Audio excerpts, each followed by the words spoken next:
Isabelle Florennes, je voudrais qu'on revienne sur une phrase qu'a eue Sébastien Lecornu dans la passation de pouvoir avec François Bayrou, une phrase qui est assez dure vis-à-vis de son prédécesseur. Il a dit, je le redis, il faut être plus sérieux dans l'écoute des oppositions. Est-ce que c'est ce qui a manqué ces 9 derniers mois pour le socle commun ? Alors moi, je ne pense pas, parce que je pense que ces 9 mois ont été, contrairement à ce qu'on peut entendre, utiles, et utiles notamment, j'ai entendu déjà les premières commentaires sur Sébastien Lecornu, sur la question des retraites, par exemple. Effectivement, les centristes ont été particulièrement déçus de l'échec du dialogue social qui avait été mis en place par François Bayrou. Donc on parle de dialogue social pendant, effectivement, et à notre regret, puisque nous sommes favorables à ce dialogue et qu'on pense que c'est un des piliers aussi de notre société, qu'il fallait le remettre en place. Je pense que ce conclave, Sébastien Lecornu a l'air de vouloir le reprendre. Je pense que c'est une bonne chose de reprendre ce dialogue-là. Et puis pour répondre juste à Yan Chantrel, je pense que le travail, comme l'a dit Jean-François Husson, de Sébastien Lecornu actuellement, c'est de consulter et les partis et les groupes parlementaires avant de définir quels seront les objectifs et quelles seront la ligne de route. Il faut aussi se dire la route. On partage, qu'est-ce qu'on partage comme objectif? Sur quoi on peut se mettre d'accord pour obtenir un consensus? J'ai l'impression que dans les premiers mots de Sébastien Lecornu, il y a cette idée, en tout cas je le souhaite. Isabelle Florennes, Steve Jourdain le rappelait, il y a quand même une partie des députés Les Républicains qui n'ont pas voté la confiance à François Bayrou, qui était le Premier ministre du socle commun. Est-ce que vous y croyez à un contrat de gouvernement avec Les Républicains ?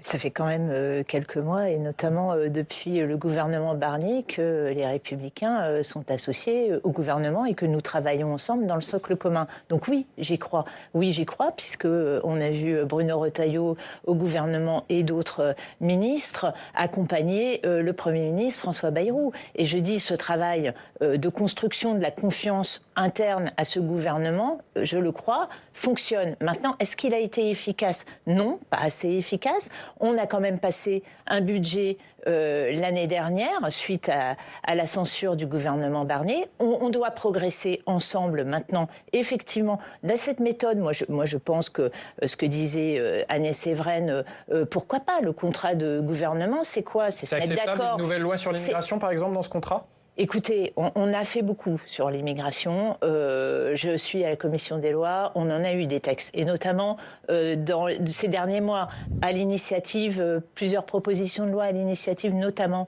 de nos amis et collègues républicains. Bon, il y a des sujets. Je comprends, c'est une irritation des Français, mais je rejoins Jean-François Husson sur la priorité également demandée par les Français, et puis sur nous, notre priorité, comme l'a dit Hervé Marseille, c'est de faire efficacité et un budget. Et un budget, c'est pas reprendre le budget, c'est pas une loi spéciale, parce que la loi spéciale, elle est injuste. C'est trouver un accord avec les différentes forces politiques. Et notamment avec la gauche. Évidemment. Donc c'est l'écoute, c'est la méthode, c'est la rupture, c'est l'écoute, c'est le dialogue, c'est reprendre la feuille de route sur ces aspects, comme je le disais. Mais on partage effectivement cela maintenant depuis plus d'1 an avec les Républicains, et bien avant, je le sais, au Sénat. Une réaction sur la réforme des retraites, est-ce que demandent les socialistes? Est-ce qu'une suspension de cette réforme des retraites pour pouvoir peut-être négocier plus tranquillement sur son amélioration, est-ce que ce serait acceptable du côté du socle commun? Je l'ai dit, que le Premier ministre voulait reprendre la méthode qui a été mise en place par le conclave. J'ai compris dans votre première intervention que vous y aviez été favorable. J'ai compris que les socialistes étaient favorables. Donc maintenant, qu'est-ce que c'est le conclave? C'était trouver un accord effectivement de financement, mais pas que. Il y avait les partenaires sociaux, il y avait la question du financement, mais il y avait aussi la question de la méthode et de la gouvernance de la question des retraites. Et ça, c'est aussi un grand changement, c'est faire confiance aux partenaires sociaux, comme dans le privé, qui chaque année se mettraient d'accord sur les objectifs de financement de ces retraites, compte tenu justement de la question démographique et de la question du réel.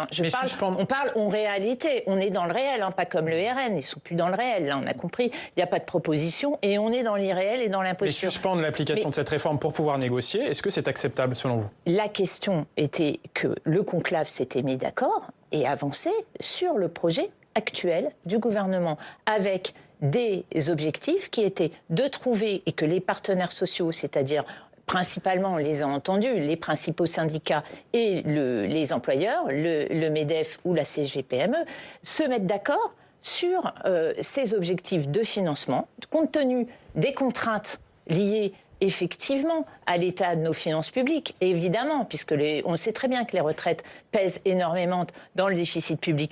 Donc là, il y avait une vraie question, et il y a la question de la gouvernance. Je souhaite, et nous souhaitons, nous les centristes, et ce que je pense François Bayrou aura dit à son successeur Sébastien Lecornu, que nous reprenions. J'ai cru comprendre que le Premier ministre souhaitait, c'est quand même sur ce sujet, j'ai compris, vous avez suffisamment de contacts avec un certain nombre d'organisations syndicales pour pouvoir vous remettre autour de la table. Soyez un peu responsable. Moi, je me demande une chose simplement. D'ailleurs, la CFDT n'est pas forcément favorable à reprendre les discussions. Juste une chose, c'est avec qui on discute au Parti socialiste, avec qui on discute, avec Patrick Kanner, votre président qui fait justement des efforts d'écoute, de responsabilité, qui a un discours responsable, ou avec Philippe Brun, député de Vernon, je le rappelle, député dans la circonscription la commune de Sébastien Lecornu, avec qui on discute, avec qui on parle aussi au Parti socialiste pour avancer ensemble, pour se mettre d'accord sur les objectifs. Mais et puis ils défendent les mêmes propositions que je viens d'exposer. Bien sûr, vous avez entendu Hervé Marseille sur la question de la contribution des hauts revenus. Je rappelle quand même que depuis 2023,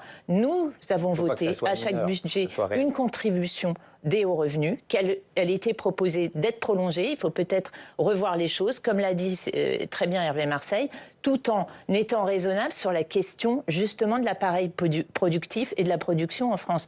Donc ça, c'est un équilibre qu'on doit trouver et des propositions seront sur la table de la part de l'Union centriste, notamment sur ce sujet. Isabelle Florennes, une majorité de Français est contre cette réforme des retraites.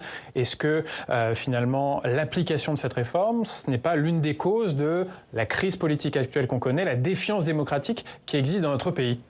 Moi, je ne pense pas. La question de la confiance dans notre démocratie, malheureusement, c'est une question qui est très ancienne et chacun peut, des responsables politiques et des partis, doit faire là-dessus être responsable et en tirer des conséquences. Mais il y a du travail là-dessus. La réforme des retraites, qu'elle n'ait pas été conduite, en tout cas à l'époque, notre parti, le MoDem, avait fait des propositions qui n'avaient pas été forcément entendues et reprises, qu'un certain nombre de choses, et c'est ce qu'a voulu, je pense, corriger François Bayrou, c'était justement la question de la gouvernance, la question de changement de méthode, de prise de décision et de confier aux partenaires sociaux, je le redis, la gestion de la retraite comme c'est fait depuis des années, à l'équilibre dans le privé. Donc ça dessus, on a partagé avec nos collègues sénateurs. Je n'étais pas au Sénat à l'époque, mais les discussions ont été, je pense, constructives et intéressantes. On a abouti à ce vote qui n'est pas été forcément complètement compris, partagé par une partie de la gauche, me semble quand même assez compréhensible. Les débats étaient sur certaines lignes différents, mais nier la question à l'Assemblée, il n'y a pas eu de vote, c'était un 49-3. C'était un 49-3. C'était un 49-3. Vous venez parler de vote, il n'y a pas eu de vote. La réalité qui fait qu'effectivement l'ensemble des pays européens se sont mis d'accord, souvent grâce à la proportionnelle, je rappelle, parce que je ne vais pas faire mon discours, mon couplet sur la proportionnelle, mais la proportionnelle, ça permet quand même, dans un certain nombre de pays européens, si vous regardez, justement des contrats de gouvernance, justement des consensus et justement aux pays d'avancée. Je prends l'exemple de l'Allemagne, on peut prendre l'exemple d'autres pays qui, quand même, sur ces sujets, ces dernières années, se sont mis d'accord pour trouver les équilibres. Vous avez raison, sur la question de la pénibilité, il serait intéressant justement de reprendre la discussion et justement que le MEDEF accepte aussi de faire un effort sur ce sujet. Tiens, d'ailleurs, qu'en pensent les centristes de cette proposition socialiste de gain de pouvoir d'achat de 900 € par an pour les travailleurs précaires via une baisse de CSG? Ça peut être une réponse à cette précarité, à cette colère sociale qui s'incarne notamment dans ce mouvement? Je ne pense pas que ça soit malheureusement aussi simple que ça. Et que, oui, il y a un problème sur la question des salaires. Oui, on le reconnaît. Je pense qu'on est un certain nombre à être responsables et à se dire que le coût des charges, faire peser sur le travail énormément de charges, ça c'est une réalité, c'est connu par les salariés, par les chefs d'entreprise. Est-ce que c'est partagé? Est-ce qu'on peut mettre le sujet autour de la table, en discuter posément, chacun en homme...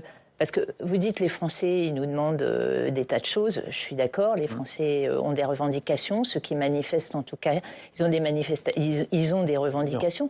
Mais ils ont aussi une attente que je lis à travers un certain nombre de sondages et une déception par rapport à la classe politique que nous représentons, c'est qu'on n'arrive pas à s'entendre, qu'on n'arrive pas à se mettre d'accord aussi pour de l'apaisement et pour avancer ensemble, à trouver des solutions ensemble. Et ça, je pense, on revient à ce qu'on disait au début, partager des constats. Je pense qu'on est un certain nombre ici à se dire qu'en France, il y a quand même un problème sur la fiche de salaire, sur les salaires, qu'il y a un problème de charge. Alors, la question derrière, c'est comment on finance notre protection sociale. Comment on apporte un accès à l'hôpital public, comment on finance nos soins, comment on finance la santé, comment on finance les retraites. Non mais posons la question de façon plus globale. Les centristes ont régulièrement apporté...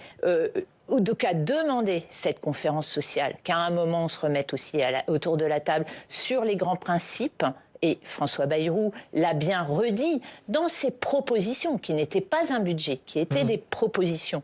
En juillet, les choses n'ont peut-être pas été suffisamment dites. La présentation n'a pas été suffisamment partagée. Sûrement, il faut reconnaître ses erreurs là-dessus. Mais en tout cas, le constat était l'appareil productif. Comment trouver un équilibre entre une protection sociale que nous avons et que nous souhaitons garder, qui est un plus en France, en tout cas dans notre pays, et un système à l'équilibre entre le déficit public et un appareil de production qu'on doit préserver et qu'il faut renforcer pour que notre pays puisse continuer à courir dans la cour des grands. Parce que j'estime que là, la question du déficit, c'est pourquoi?